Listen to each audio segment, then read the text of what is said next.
Okay, good evening, everybody. Sorry for the delay, traffic. So at this time, we will open the Wednesday, February 18th meeting of the Trumbull Planning and Zoning Commission. Would everybody please rise? I pledge allegiance to the flag of the United States of America and to the republic for which it stands, one nation, under God, indivisible, with liberty and justice for all. Okay, a little bit of administration and housekeeping here. Roll call, Ms. Hall is here, Ms. Delvecchio is here, Mr. Silber is here, Mr. Kroll is here, Mr. Deacon is here, and I am here, I think. Is that good? Thank you. Okay, so for those people in the audience, I don't think there's anybody here. Number one on the agenda, we are going to take last so that we can move along to other things. The text amendment's going to go last. We will hear number 2 first. And if anybody's in the audience, you can raise your hand. But number 3, the text amendment for Trumbull Village, they have asked to withdraw for this month, and they don't want to be heard until next month. So we don't even have to vote on it. They sent a letter to withdraw for this month. And number 4 will go second, the Reservoir Avenue development. So we will begin and start with the text amendment for applicant 211 Teller Road, LLC, requesting to modify Trumbull zoning regulations by creating Article 2, Section 2.9, Active Adult Community Zone. Copy of the regulation on file with Trumbull P&Z Office and Trumbull Town Clerk. File 2603, and as you know, Mr. Nuff, name and address for the record. We'll let staff do a quick overview, and we'll hand it right back to you. Understood. John Nuff, on behalf of the applicants, 42 Cherry Street, Milford, Connecticut. Thank you, sir. Thank you, Mr. Chairman. Before you today is a text amendment for the active adult community zone. You have a copy in front of you that the applicant has provided. They are going to go over this with you. This is a zone for, as it says, for active adults, persons 55 years and older. The application is, main focus is in the location of the zone. I would ask you to read that. I know this is, you have received in your packet, so you may have went through this. So this does talk about a higher density active adult 55 and over development. It does talk about the location, which is, an active adult community zone, AACZ, shall be located only in the residential AA zone. It shall consist of at least 6 contiguous acres. Such AACZ must be located within 500 feet, measured in a straight line from Old Mine Park and accessed exclusively from Teller Road to the AACZ. An AACZ shall not exceed 14 contiguous acres. So it does kind of show you the location where they're looking to do this project. As we know, age-restricted development is a hot item in town. We do have a lot of elderly or people aging in place that look for other options of housing and want to stay in town. So this is another possibility for a floating zone to accommodate that use. The setbacks are pretty similar to the existing zone, as you can see for the bulk requirements. And it's pretty standard for the rest of the landscaping and the road utility. It's similar to other developments that we've approved in the past. What's the density for all those watching at home here? 4 units per buildable acre. 4 units per acre. Yes. Yep, and it does include the, it's defined as the gross acreage of the subject parcel minus 75% of all wetland areas as determined by certified soil scientists and approved by the Inland Wetlands Commission. Is the definition of townhouses detached or attached in this? I didn't see that. I don't believe so. I think there's a design review. Okay. I So think it's the commission's, by virtue of 4 per acre, they're going to be townhouses, whether they're attached or detached. It's just, all right. with that being said, staff did talk, have a meeting with the applicant to go over some of the questions with the text amendment. We did talk about proposing at the end of the text amendment that if an application was submitted, that they would go through the other commissions as well, if needed, in the Wetlands Police Commission, WPCA, and so forth, if a special permit is required. Other than that, Mr. Chairman, I would give it to the applicant to go over his presentation. There Thank you you, go. Rob. By the way, if anyone needs a copy of the proposed amendment or the narrative that we submitted, I have extras. But if you don't, and they're in your packet, that's great. So again, my name is John Nuff. I'm here on behalf of Teller Road LLC, which is the owner of 211 Teller Road. This is a regulation amendment to create a active adult community zone. You know, there are 10 other zones in your regulations that allow multifamily.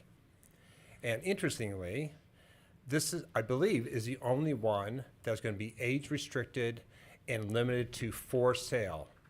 And I know that that's something that the town has been frankly pursuing for a considerable amount of time, different locations. I know there's a lot of talk about trying to do this at the mall. So finally, this is a really important amendment and change because the goal is to create a very attractive residential community for those seeking to downsize, but also looking for a more degree of permanence. You know, I don't think there's anything wrong with rental apartments, but you know, I think there's a different flavor when they're for sale as compared to for rent. So let me take you through the regulation very quickly. Very straightforward. Frankly, we used the age-restricted zone in section 2.4 as a template and made some minor modifications. As Rob said, the bulk requirements are identical to the AA zone, with the exception, I think, of the side yard setback, which is even greater than what the AA zone requires. So in 2.8.1C, an active adult community zone, it must be conveyed by deed, so it's ownership, and must be 55 for those 55 years of age and older. The location has to be in a residence AA zone, at least 6 acres, no greater than 14 acres, and within 500 feet from Old Mine Park. So obviously, this is, you know, tailored for a specific parcel for 211 Teller Road, and we'll show you a concept plan of how this, if comes to fruition, how this would actually play out on that property. So the density, as we noted, is 4 units per acre. For buildable acre, we have to deduct 75% of the wetlands on site. 2.8.5 are the bulk standards. Again, identical to what is required in the AA zone, with the exception of side yard setback. Side yard setback in AA is 20 feet. We're proposing 50 feet. The utility and road requirements, very straightforward. They're found throughout your regulations. Same thing with landscaping. What's important is this is just a rate change. We are not seeking a zone change. We're not seeking a special permit. We're not seeking a site plan. We're not here for wetlands.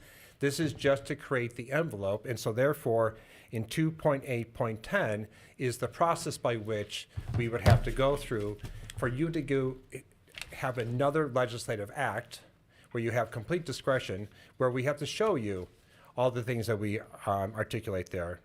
Architecture, you know, full site design. We need to have approval from the Wetland Commission in terms of the size of the wetland, so we can do that 75% deduction.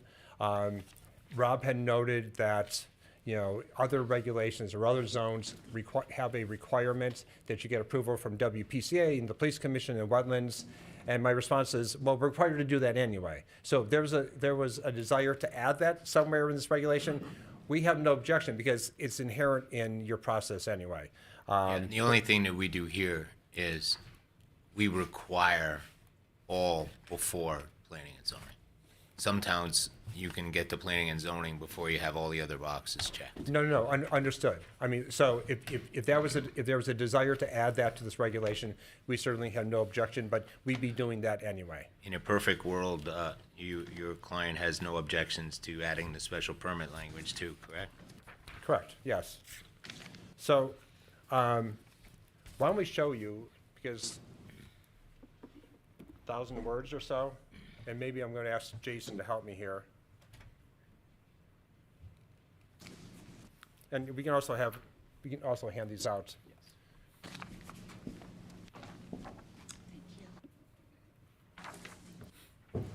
So Jason's handing out what you're seeing on the screen.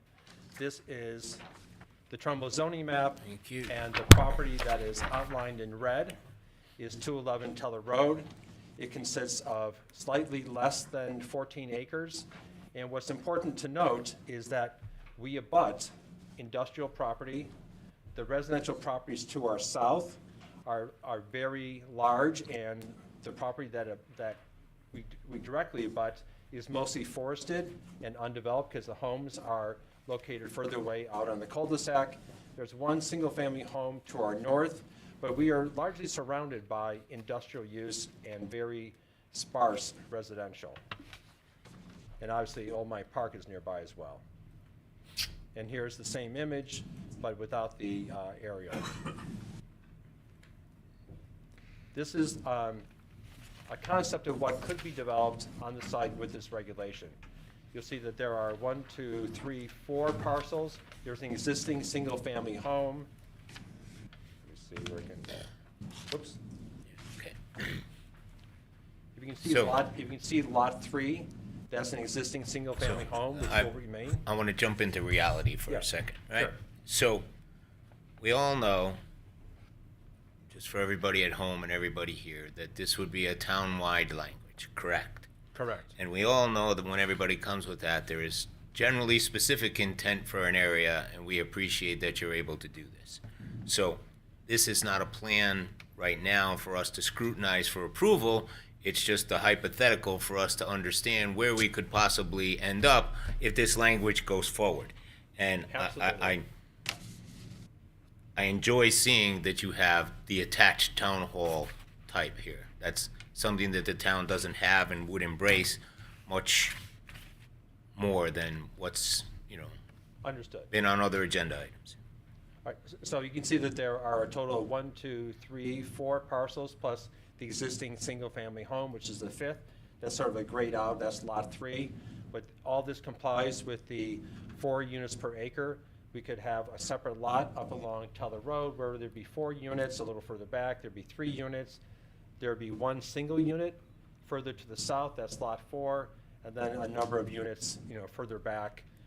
Again, we haven't done a full design, we haven't done full drainage, but this is a good indication of what could be developed. And here's a far prettier picture of how this would look. And I think it was important is that the amount of buffering that we would have to the south. Obviously, to the north, we have industrial property, to the north and to the west. And I think as you travel down Teller Road, there's a little bit of grade change. I don't know that you would be able to see, certainly the existing house on Teller Road is almost impossible to be seen, at least when the leaves are on. And then, but also because of the topography. So even the residential units that are closer to Teller Road would be nearly invisible to anyone just passing by on Teller Road. So, just looking at this, you said 4 a couple times. I see 6, right? 6, no, I'm sorry, 4 lots. Let me go 4 back. lots. Okay. Yeah, no, there's 6 structures, Correct. hypothetically, right? So when we would ever get to that in that picture, there's not a lot of socializing parking, but that's one of the things that we always look at here. No, understood. Is when the language shows up, what's the impact, right? Correct. The impact is density. Right. The impact is the neighborhood looking at it, which you're addressing, and the other impact is traffic flow and people having visitors and where everybody going to park, where the mailbox is going to be, the pull-up, all those little things. We're not going through all that now, but you did Understood. bring up a hypothetical, and it didn't look like a lot of people were having Thanksgiving dinner in your new development, so.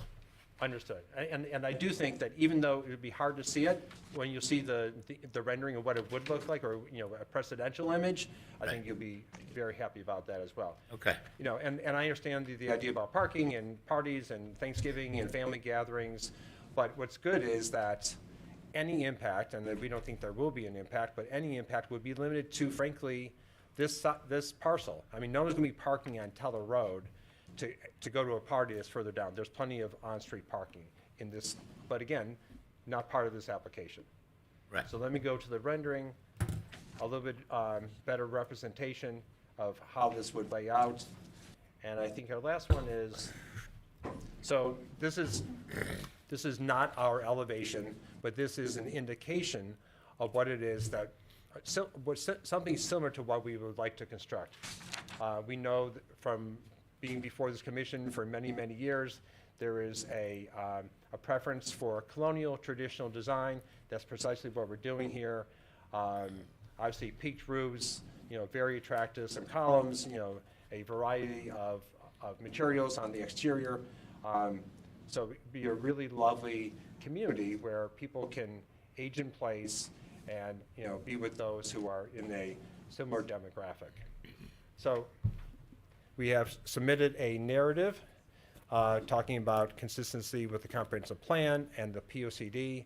And I would note that, I know that you skipped over your moratorium to put it at the end of the meeting, but interestingly, that moratorium doesn't apply to precisely what it is that we're proposing to do.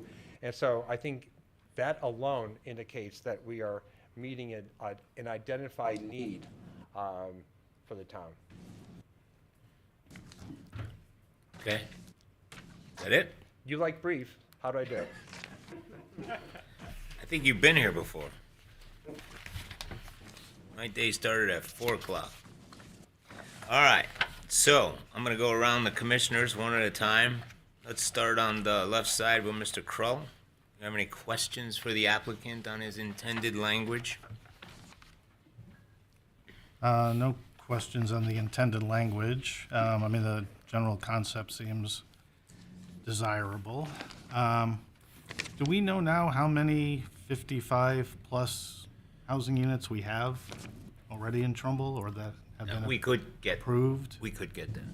I don't have it right now. I don't know that Rob has it either, but we can get Yeah, that. and a general idea of what we think we should have, if there's some guidelines around that? That's probably a good question. I don't think I've ever heard a guideline set. I think how many you have determines how many you have. Right. You know. Other questions that I had were covered by the discussion, so thank you. Just one comment. It's about the surviving spouse. We've talked about it before. I'd like to just strike, it was in 2.8.1C and 2.8.12B, subsection 5. It mentions the surviving spouse of someone who's 55 or older, who owned the property. That 55-year-old person dies. We've done this before. We've struck the age restriction of the surviving spouse. We don't want to be evicting 54-year-olds because their spouse died. It's simple. We've done it before, and I think that should be a very easy change. And it applies to their other age-restricted homes in town. Right, so to be clear, so what we're saying is that someone who's 56 passes away, their spouse is 53, and what we're saying is the 53-year-old can remain in that home. Correct. And obviously, it's a problem that's going to, that time will solve. Well, what it says here is the surviving spouse of a person who, it's ambiguous.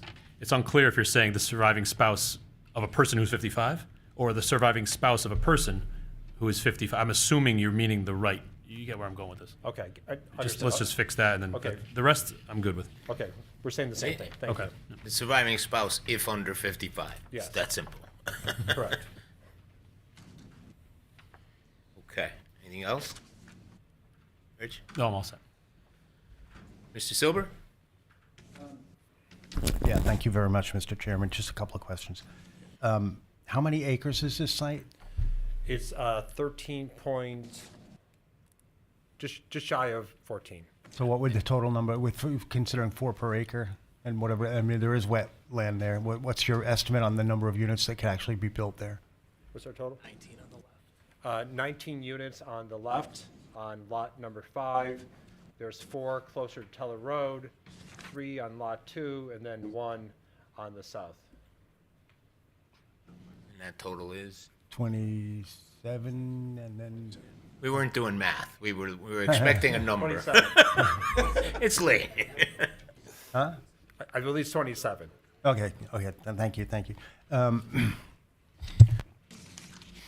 Well, you mentioned on-street parking, and I think you mean in the development? Yeah, correct, yes. No. I mean, my point was, no one's going to park on Teller Road. No way, And then- no, right, it's so narrow, and there's no shoulders even. Right.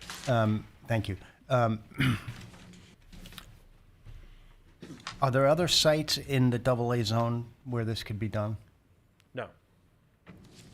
I mean, Not to, absent, the answer is not today. No, well, not today's a fair I'm answer. hoping him. no, I understand. Could you acquire properties over the course of time that somehow meet this requirement? Yeah, I suppose you could. I don't know if you would meet the distance to the park, but I suppose that it would be possible to acquire, but my guess is that there would be really awful financial sense to be paying for all those single-family homes with the intent of, building multifamily. Right, knocking them all down or whatever, right? Right. Yeah. You said the bulk is the same as it is in the AA zone, which is a single-family Correct. residence zone. Yep. So you think about the things that might impact someone, particularly height, exactly the same. All the setbacks are the same. As I said, I think the side yard setback is 50 feet. In the AA zone, the side yard setback is 20 feet. That's a good thing. I'm glad to hear that about the bulk, because that's one of the things that people sometimes get a little sensitive about. Well, last question: is there a reason why you wouldn't amend the existing age-restricted housing zone? Yeah, I mean, so primarily because of, it just becomes a language issue. It's just easier to start from scratch, because it's 55 and it's deeded and the location requirement. So, yeah, I mean, that was the primary reason. understand, Just ease the drafting. Okay, thank you. Ms. Delvecchio? Ms. Hall?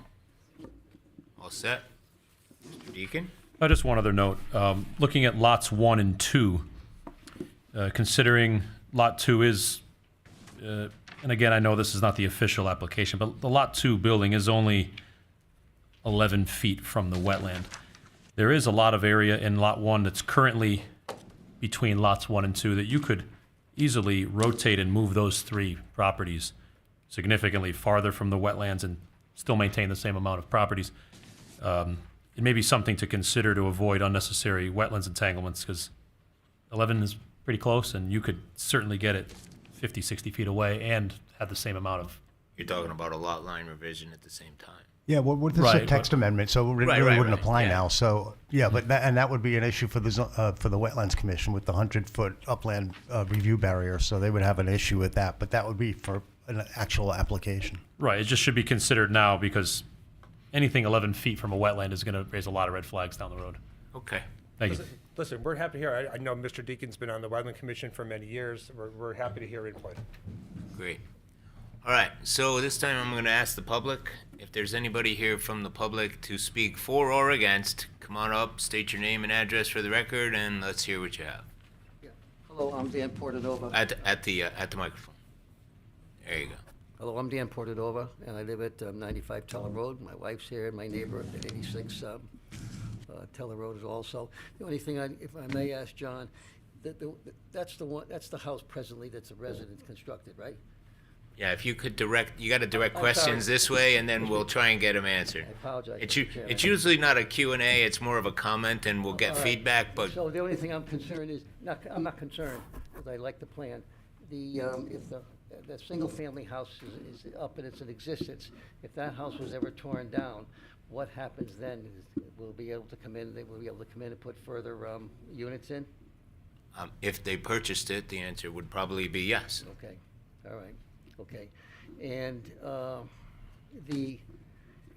Teller Road is a very tricky road coming down there, okay? It's very, very tricky and very precarious. So I haven't, this is the first time I've seen the plan. But that's a very, has everybody, my comment would be just to look at that Teller Road, make sure when they design it, okay, because I see people coming down now and it's absolutely horrible. Because when you come down, you go down the bend over there, cars are having a very difficult time getting up and down.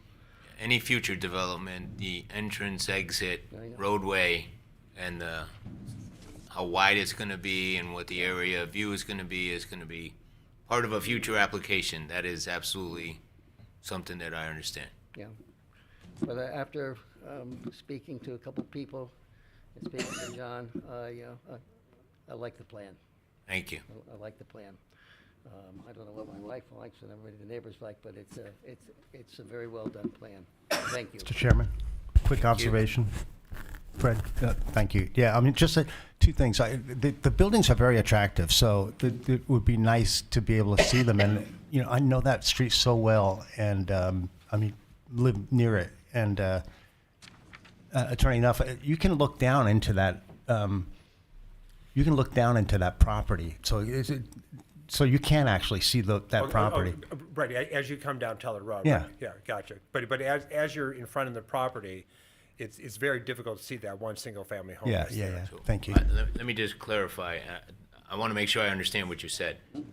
Is your point that they're going to look so good, it's okay if they're seen? Correct. Okay, that's what I thought you meant, right? Didn't come out like I thought that's what you meant, right? I've been around you a couple days, so I think that's what he meant, right? Okay, so one of the things that I'll comment for the record is being here for more than a week or two. This is the first or second shot at this property, and I know this property has issues, and the property has topography issues, the property has water flow issues, the property had design issues in the past with how to transverse it and what was going to be required to make the roadway accessible to be able to build in the buildable part. So one would assume that you guys have done all your diligence to be able to overcome any and all of those hurdles that have hiccuped people in the past. You know, whatever retentions in the town and town engineers are going to say that you have to do with the water and tracks and things like that. We had some folks that got really close to the finish line in the past. And then- Understood. You have a very diligent and accomplished engineering department, and we look forward to working with them. Okay. So, anybody else from the public? Hearing none, I am going to rest. And we're going to leave the hearing open so that we can continue on with the evening, so that we can discuss and deliberate any modification and get you your answer for next month. Okay. All right? Thank you very much. Okay. Motion to continue this application? I'm sorry, one quick question. So do you want us to stick around, or you're? No. Okay. No. Okay. Yeah, well, no. Feel free. I have to say no. Second thought, yeah, stick around. Just making sure. Yeah. So moved. That's Mr. Deacon. Second, Mr. Kroll. All in favor, continue? wait. Aye. 1, 2, 3, 4, 5. Thank you. What happened? Because we're gonna massage some of the language with staff. Yeah, and we don't need to do the think tank stuff here because we have another long thing to do. All right. So if no, I just have a quick question through the chair. In terms of voting, I'm not voting on other, right? I'm only voting on one tonight, or do I vote the whole night? no, just you're gonna vote on Just the one? one, and I think that's the only thing that's the only application to vote for if we vote on this next one, and then the only other vote thing would be the text amendment Okay, at the end for the moratorium. thank you. Yeah. So, and just a reminder for alternate restriction, you can participate in all hearings. It's just when the deliberations occur, if you're not a voting member at that time, that's when you can't contribute to the deliberation. All right. Okay, So, at this time, we will call what is, number 3 has been removed. We're gonna call what is number 4 on the agenda. 2135, 2145, and 2155 Reservoir Avenue, applicant Vessel RE Holdings LLC, requesting a site plan approval for the development of 2 apartment buildings totaling 150 units pursuant to Section 830G of the Connecticut General Statutes and Article 2, Section 2.3 of the Town of Trumbull zoning regulations, file 25-29, and this has been continued from last month's January 21 meeting. And if you would do name and address for the record again, and we're going to let staff catch us up to what staff has done in between the meetings. Kyle Stein, 241 West 20th, New York, New York. Right. And just for the record, because Mr. Silber is here and he had missed a meeting, he is not going to participate tonight. Understood. Ms. Hall, who has been participating at each of the sessions, is going to continue and be the voting representative member through this process for the rest of this application. All right, staff. Thank you, Mr. Chairman.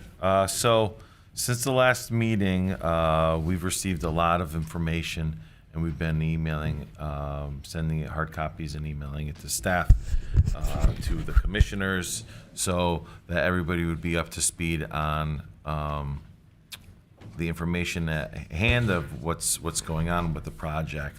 So, a few things have happened since then. We did the last meeting request for a third party. The applicant agreed to that, so we did get a study from that third party, which I believe the applicant and the commissioners have. So they did get a copy of that. Our engineering department went through it. And with that being said, I do have a letter from our engineering department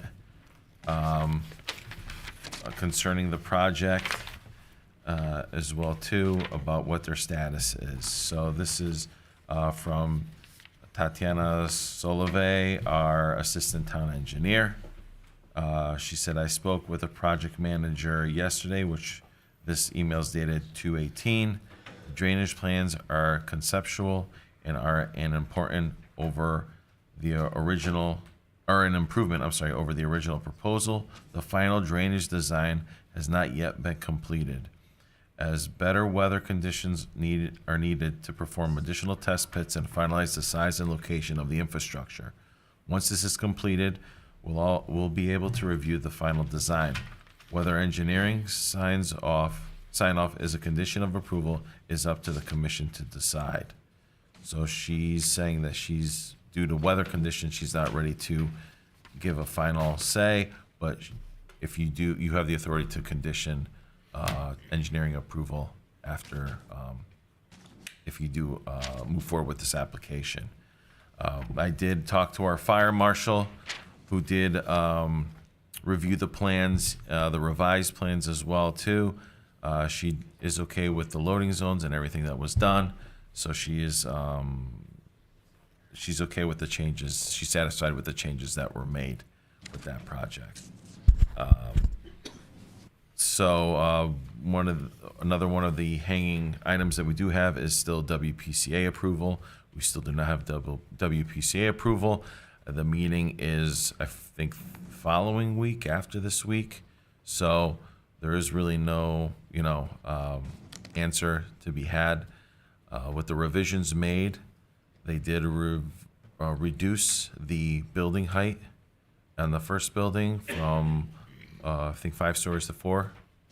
And they, and with WPCA's comment of 97% capacity, I believe reducing the building height may assist that, but that, again, that's beyond my authority and understanding in engineering.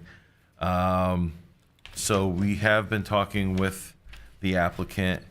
You do have a review from our third party, WSP, which our engineering staff did work hire, which you do have in front of you.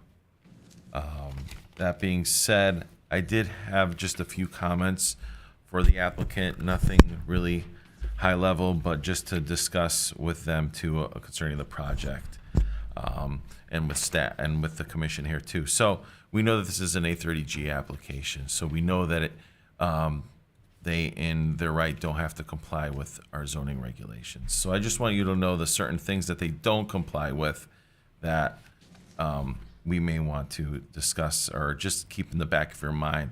So the setbacks are the rear setbacks and the side setback are at, the rear setback is at 19.8 feet and the side setback is at 15.7 feet.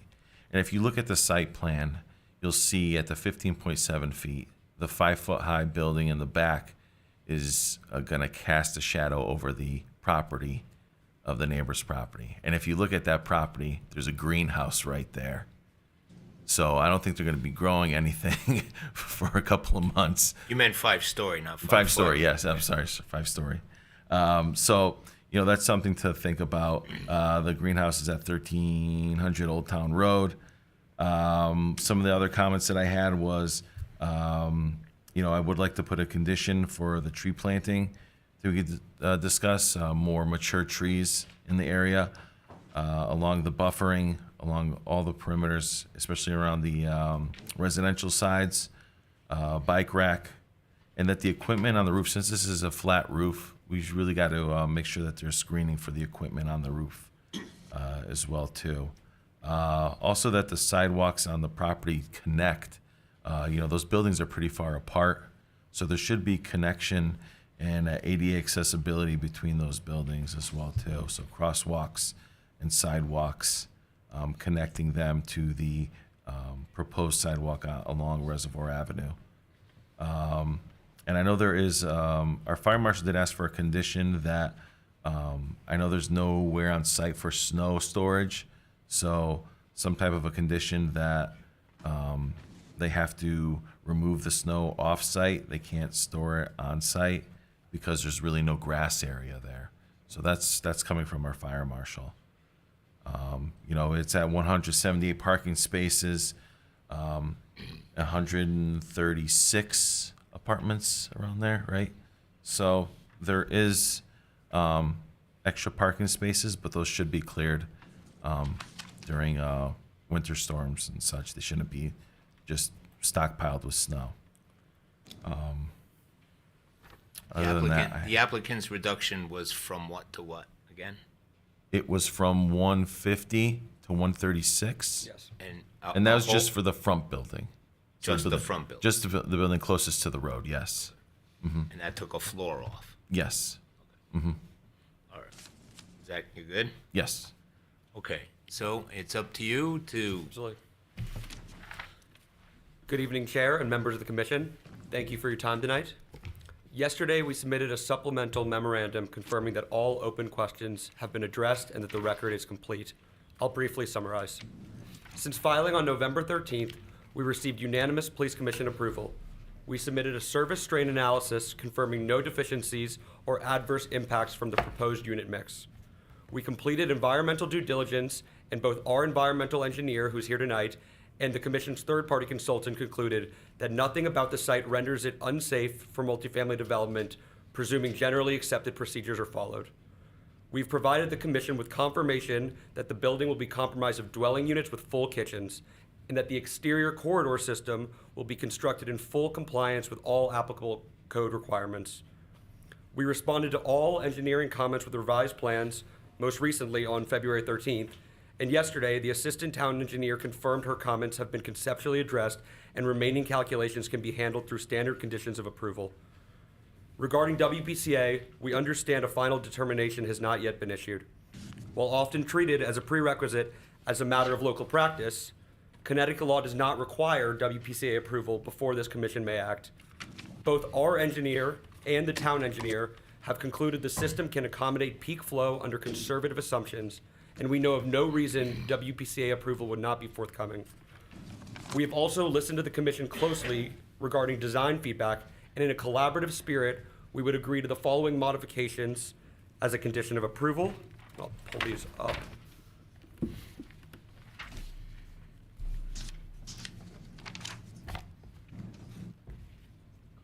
So as mentioned, we'd be reducing the building on Reservoir Avenue by 1 story, lowering from 5 to 4 stories, and the total units from 150 to 136.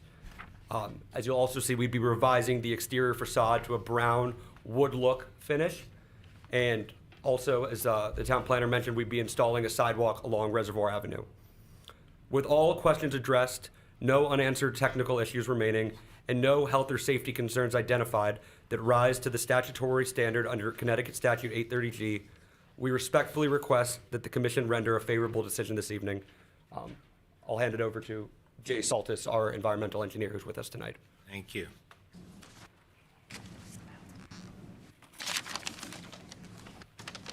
Hi, good evening. I'm Jay Saltis, Brief Environmental, 301 Catherine Terrace in Fairfield. And I'm mainly here to answer questions, but I can give you a kind of nutshell overview if that would be helpful. We completed a phase 1 assessment on the site last year. The only concern identified was the rear construction lot.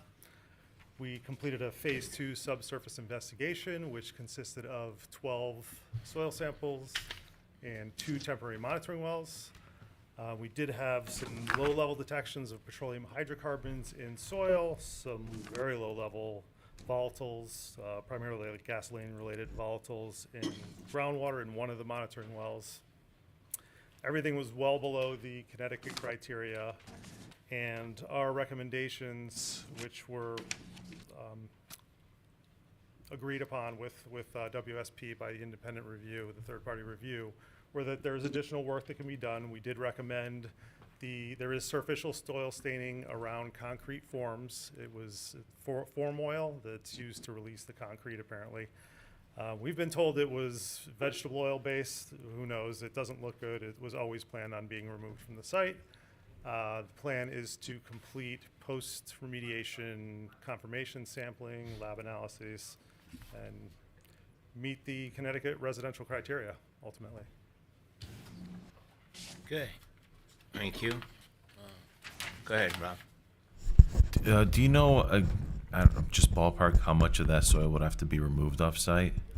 It's very shallow. I mean, we tested 2 to 5 feet below it, and that was all clean. So it's probably 60 yards, I would say. Okay. Is it mostly in that one center area? Yeah, in the center of parcel? the site, and you can see it on some of the pictures that were circulated in the WSP report. There's a handful of drums, some pails, and that area just has superficial staining. And I'm sorry, I'm layman to this. Is there, did you test the water on site Yes. too? Okay, and there was just the surface water, just nothing? Oh, not surface water. We tested groundwater. Groundwater, We okay. did two groundwater samples. One was non-detect for volatiles, and volatiles are things like gasoline and solvents and things like that. The other thing we tested for was petroleum hydrocarbons. We had no petroleum hydrocarbons, and we did have low-level gasoline-related volatiles in one of the groundwater samples. But orders of magnitude below the applicable criteria. Okay.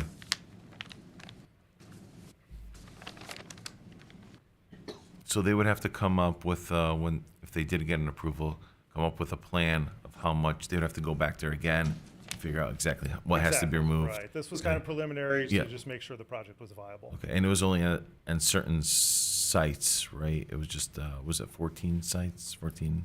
12 sample 12. locations in the most likely areas we would find contamination. There was a historical garage, so we tested, I think it was 3 around that. We tested underneath the stained area. There was no point in testing the stained material. We knew that had to go. And then, yeah, just storage areas around the perimeter. And you just did environmental, you didn't go into the structure too, did you? Anything of asbestos or anything like that? No, I mean, we usually will note that in houses. We'll recommend that. I know that usually is a condition of demolition anyway. So, Yeah. Yeah, we don't do the lead and Okay. asbestos testing. All right, thank you. Okay.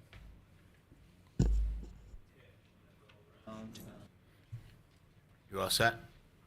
Sure. Mr. Kroll, you have anything to add or question? Sure. Thank you, Mr. Chairman.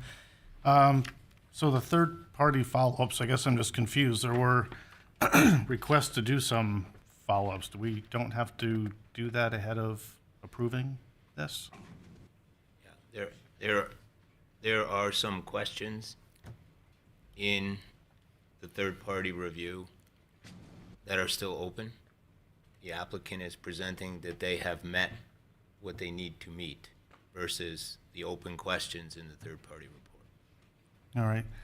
And for parking, so 136 units, 178 parking spaces.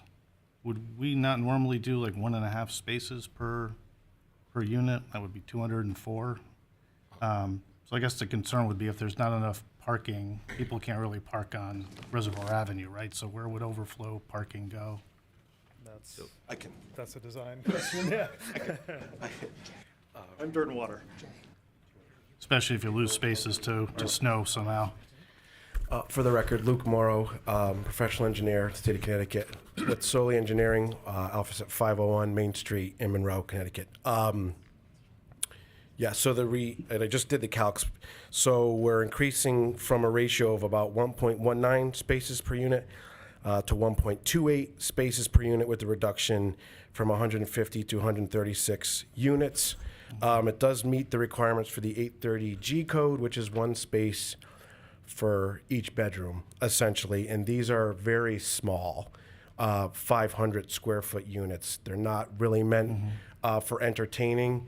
In talking with the developers and some of the other properties they're familiar with and they manage, they don't typically get parties. There's no amenity center. There's no recreational room. So generally speaking, we don't expect a significant amount of visitors, and we're confident that the amount of parking proposed is adequate.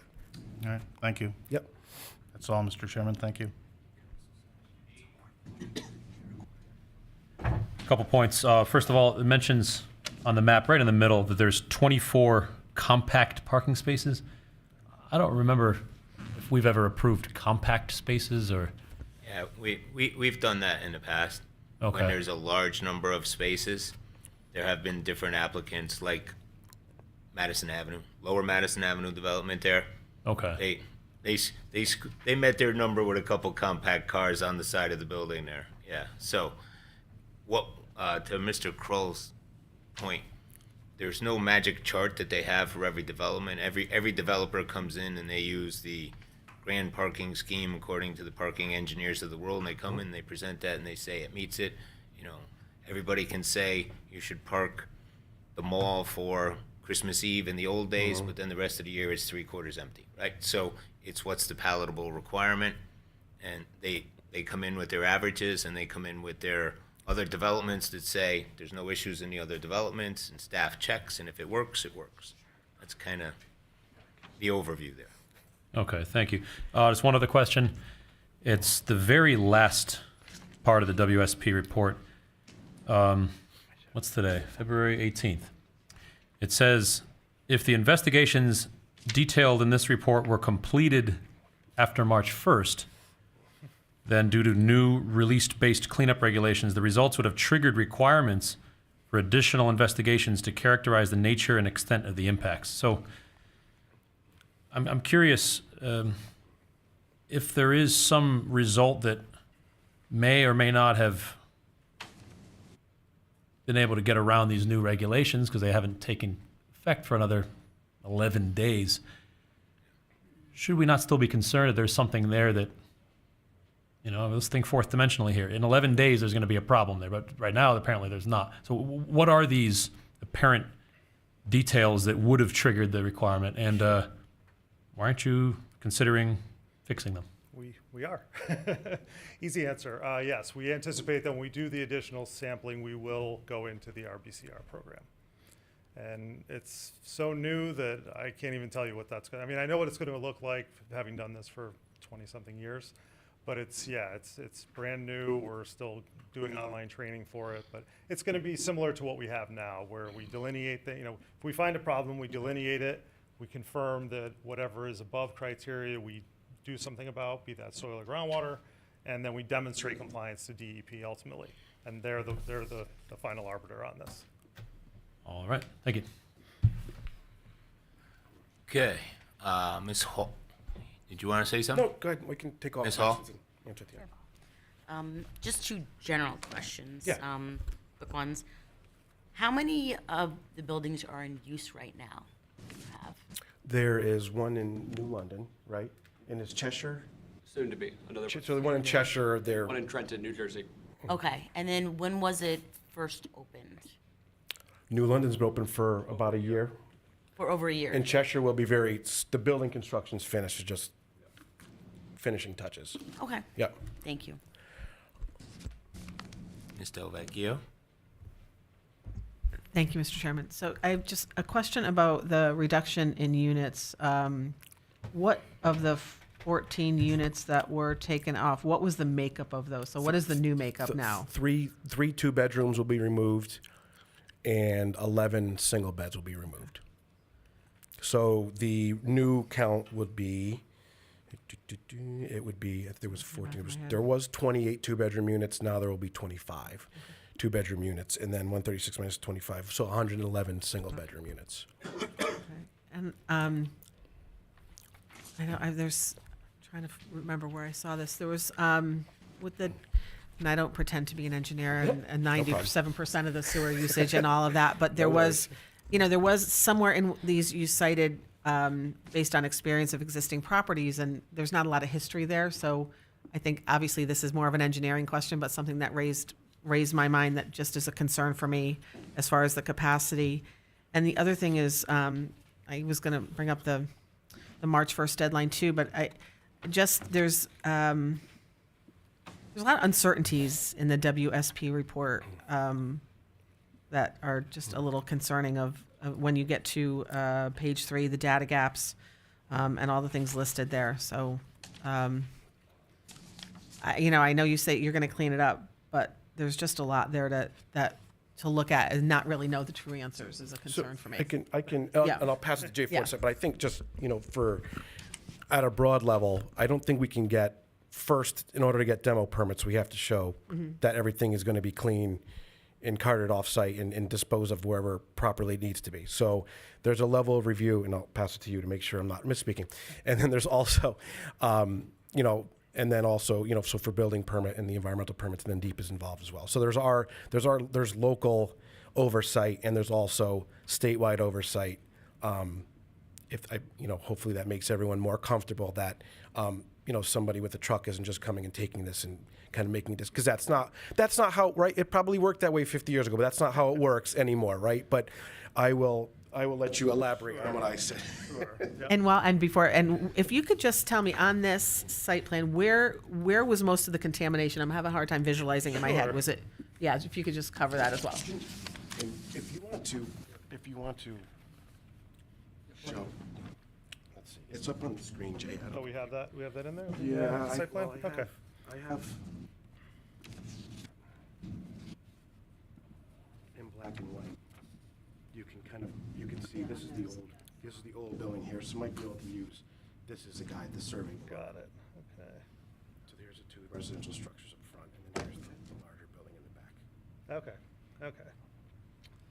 So yeah, in that case, for soil, we had petroleum hydrocarbons. And again, these are low, like our petroleum hydrocarbons were at 100 parts per million, the standard's 500, and that's the residential standard.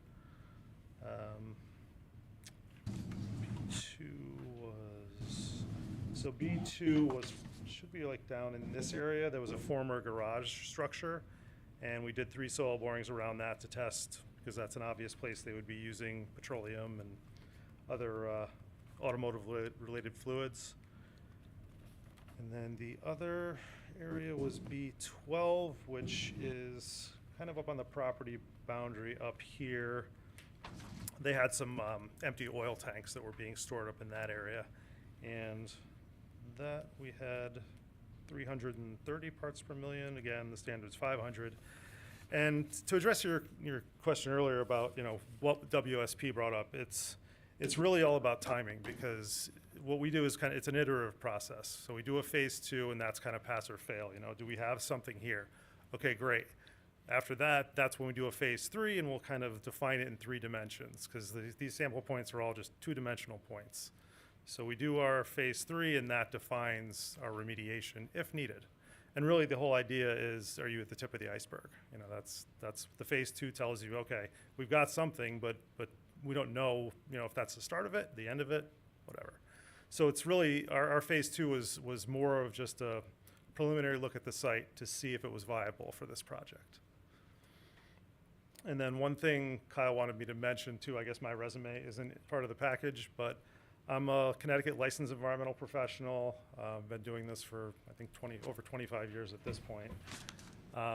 It's an interesting program. I'm kind of half acting on behalf of the state, and everything I do goes through them, and they get to decide if I did a good job or not. I need to ask a simplified question. Yeah. Just to help me.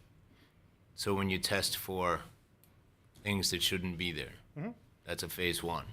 Phase one, no. Let me get through my whole thing, okay? So when you test for what shouldn't be there, that's a phase one. And if there's any triggers, it causes you to have to do a phase two. In your phase one, there were triggers caused you to have to do a phase two. And in phase two, you test for things that shouldn't be there. And if there's triggers, it causes you to have to do a phase three.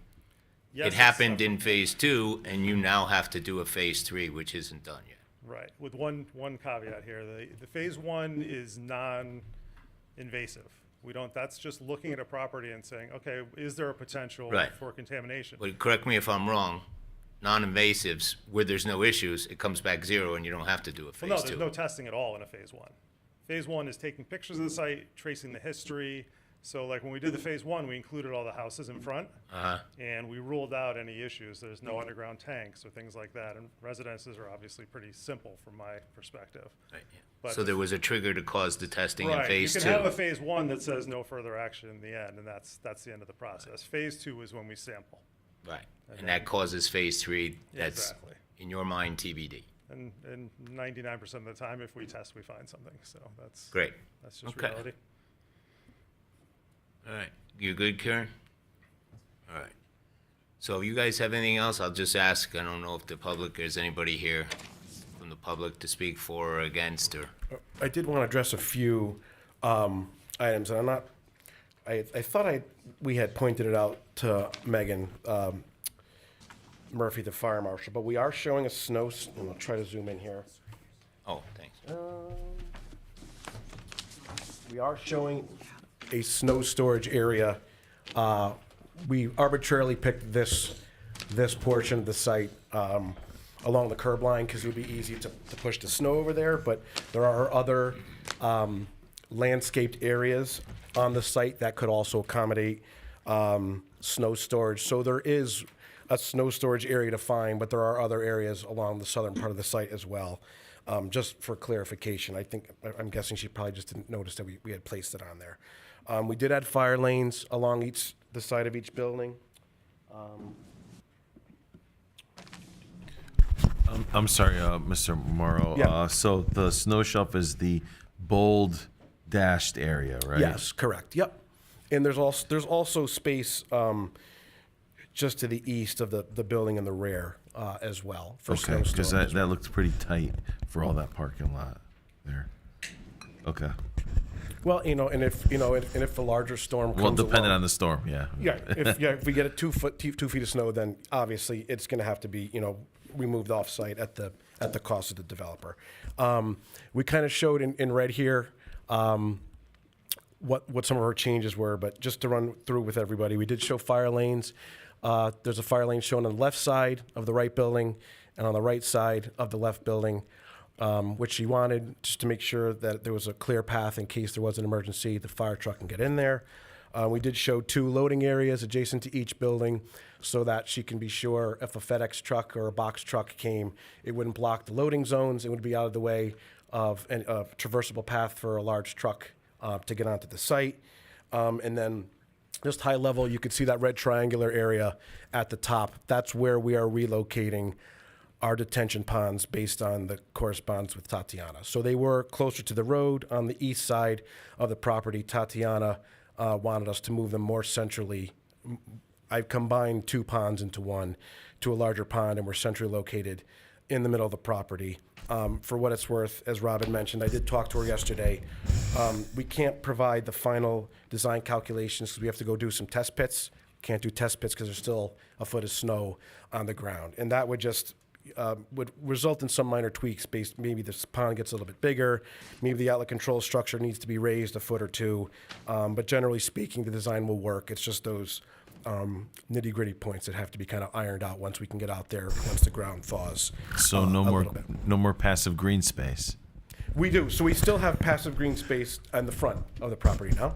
Oh, okay. It would be relocated to where it was a pond. So you're going to have a larger green space. If you could see my mouse arrow over here, which is about 5,000 or 6,000 square feet, and then another 12 to 15,000 square feet of active green space on the east side of the building, and then another, 10,000 square feet or so of green space. So you have almost an acre of green space. So on is the that going to be landscaped further?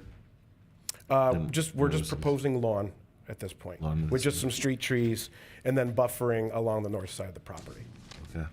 Yep.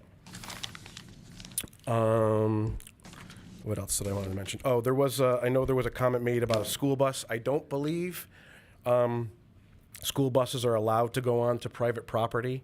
However, if the Board of Ed sees differently and they wanted to, and for the record, we don't expect many school children to be living at the site, but if there, in the off chance there are a few kids, there is the ability, we did just kind of throw this bus turning figure together at the end of the day today, but a bus can make a right turn into the site, pull a counterclockwise turn around the property and pick up the kids on the sidewalks adjacent to each building on the passenger side. If, like we believe, a school bus cannot enter onto private property, the school bus can pull up along the sidewalk that's going to be proposed on Reservoir Avenue and get on the passenger side safely, as it would at any other household that there might be school children at.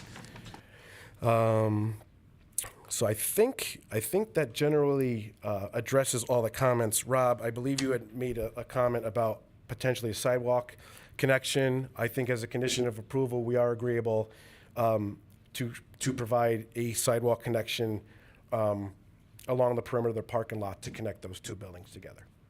If that appeases, looks like it would, but we would be more than happy to do that. And then, of course, with a couple crosswalks as well, as needed.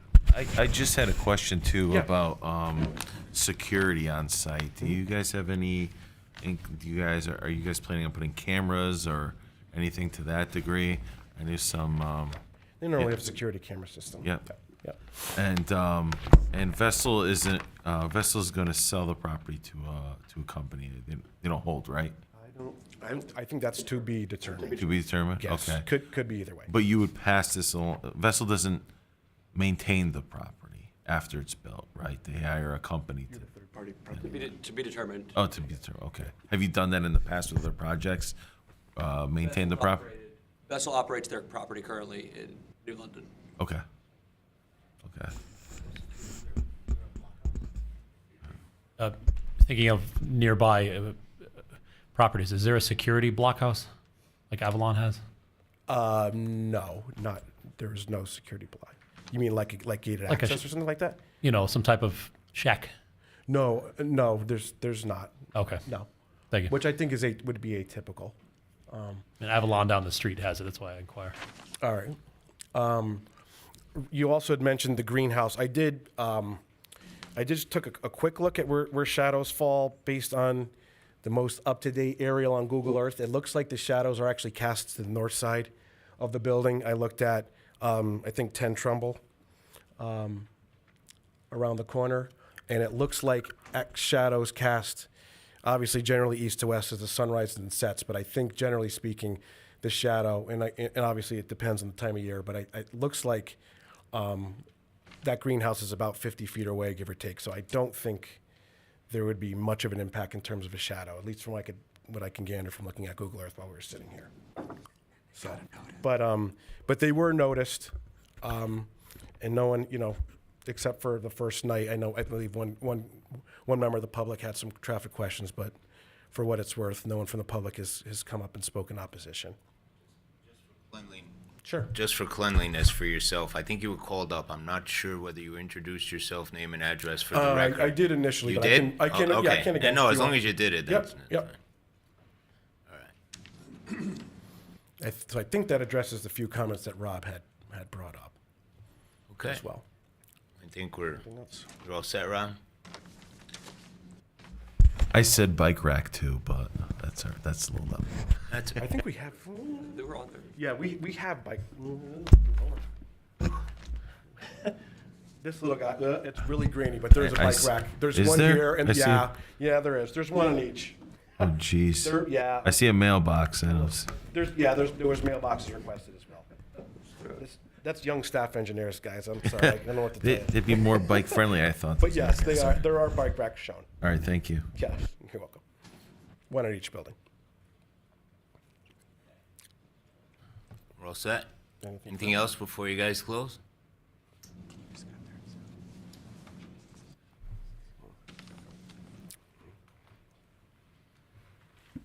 Jay just asked me to reiterate that phase 3 in this scenario is just a normal part of the investigation process in my world. So it's again, it's iterative. We do the phase 1. If that calls for a phase 2, we do that. Pass or fail.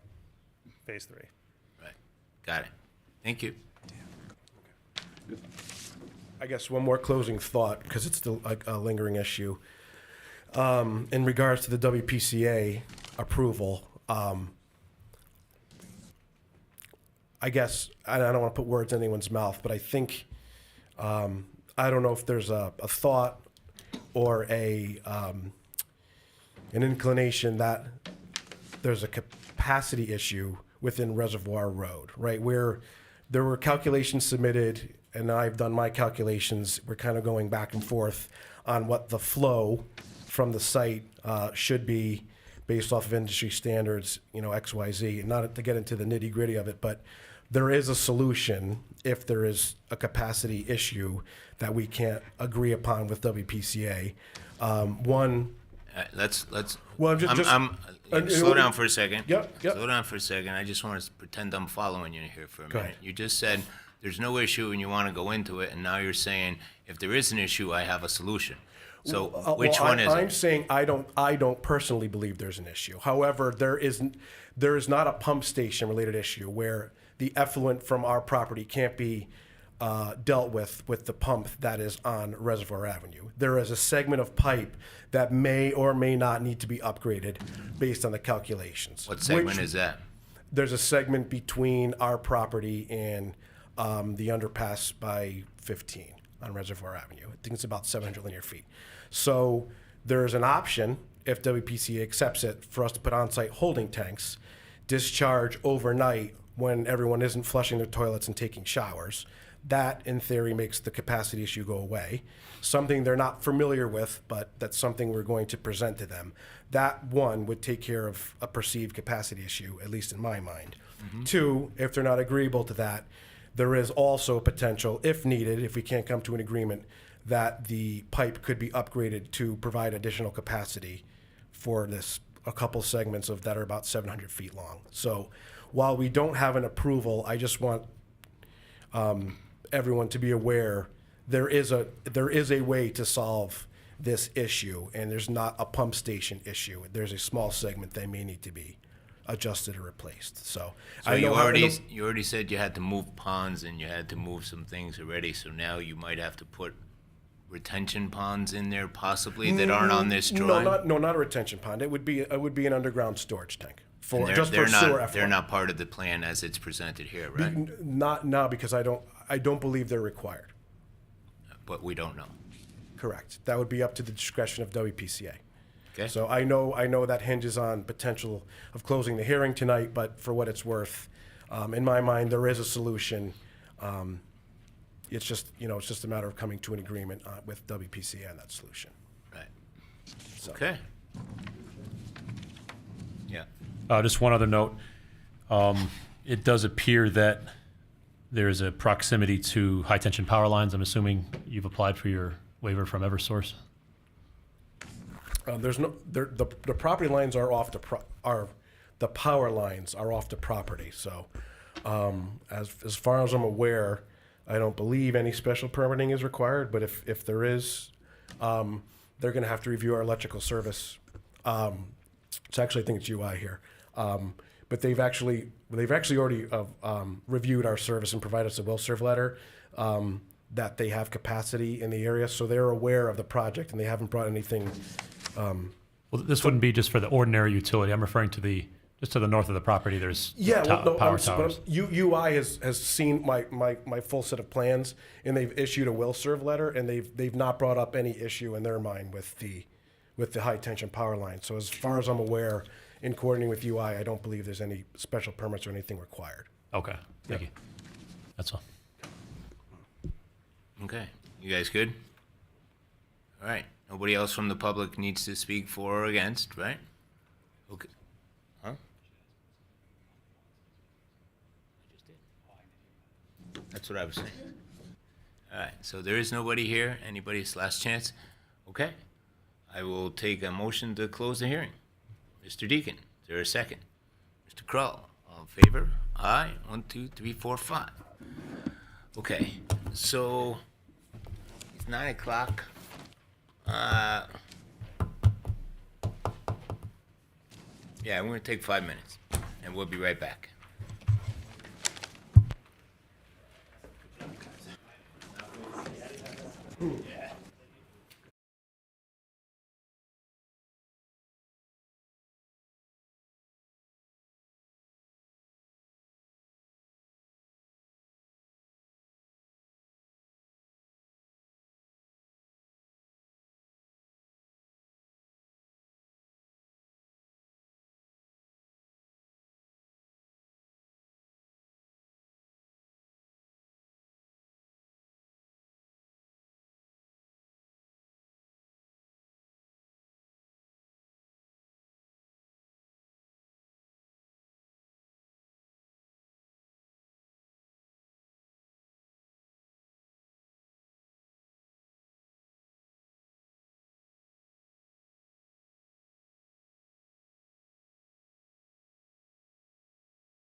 Okay, we are back on the record.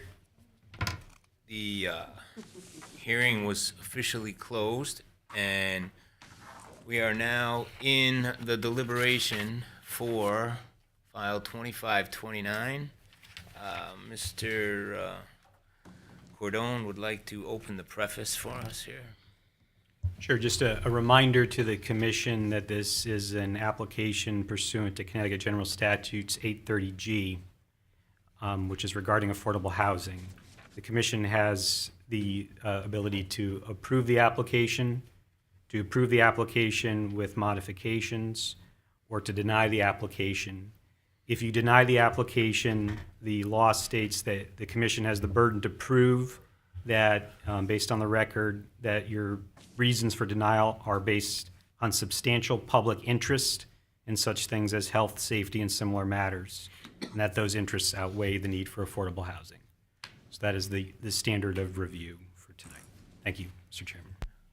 Okay, all right, so I appreciate all the work that everybody did, and I appreciate everything that staff did and the applicant. The applicant did make some effort to do some changes, but there are a significant amount of questions that still linger from the applicant's own report that they presented and the third-party review. So I want to start with the some of the environmental concerns that were outlined in our third-party review. So one of the main things that the third-party review said was that additional investigations are warranted prior to development. And one of the things that P&Z is tasked with in our approval process is we are approving a project that we are saying is safe for build and the environment to go forward. And additional testing required says that it's not ready yet and it's not proved to be ready. The applicant failed to test for certain contaminants, such as polynuclear aromatic hydrocarbons, PAHs, polychlorinated biphenyls, PCBs, and metals.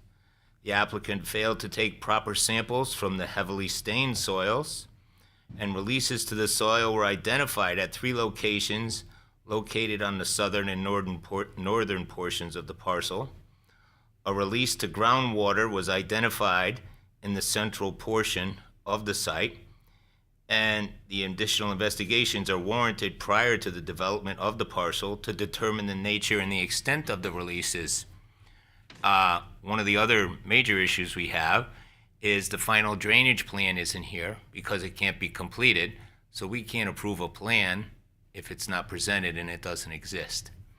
And I know that the applicant during the hearing said state law may not require WPCA ahead of time, but the WPCA approval is not here and it's not there, and that provides the sanitary conditions, which is a safety and environmental health issue.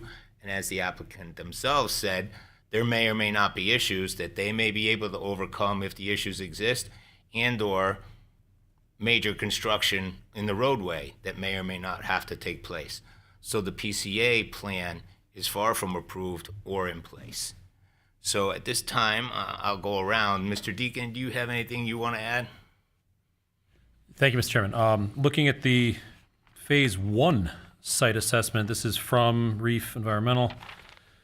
If you go to, well, there's only 3 pages, but it's page 8, 3.3, general site characteristics.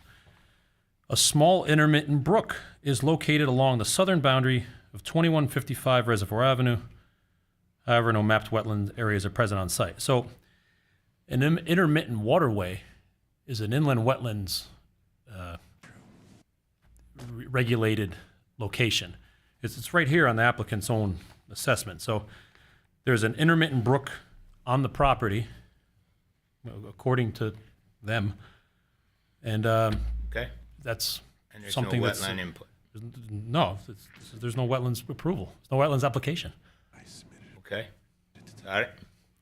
All right. Mr. Crow, you all set? All set, yes, Mr. Chairman. Ms. Hall, you all set? Ms. Delvecchio? You're all set. Need to say anything else? If you want to have a vote, and then you should have the motion. You should have a motion for the reasons. Okay. So, At this time, You have a motion to approve on the table. no, we don't have one. All right. And we'll take a motion to approve at this time, the same way we do all the others. Is there a motion to approve? It's in reverse, but Ms. Delvecchio, is there a second?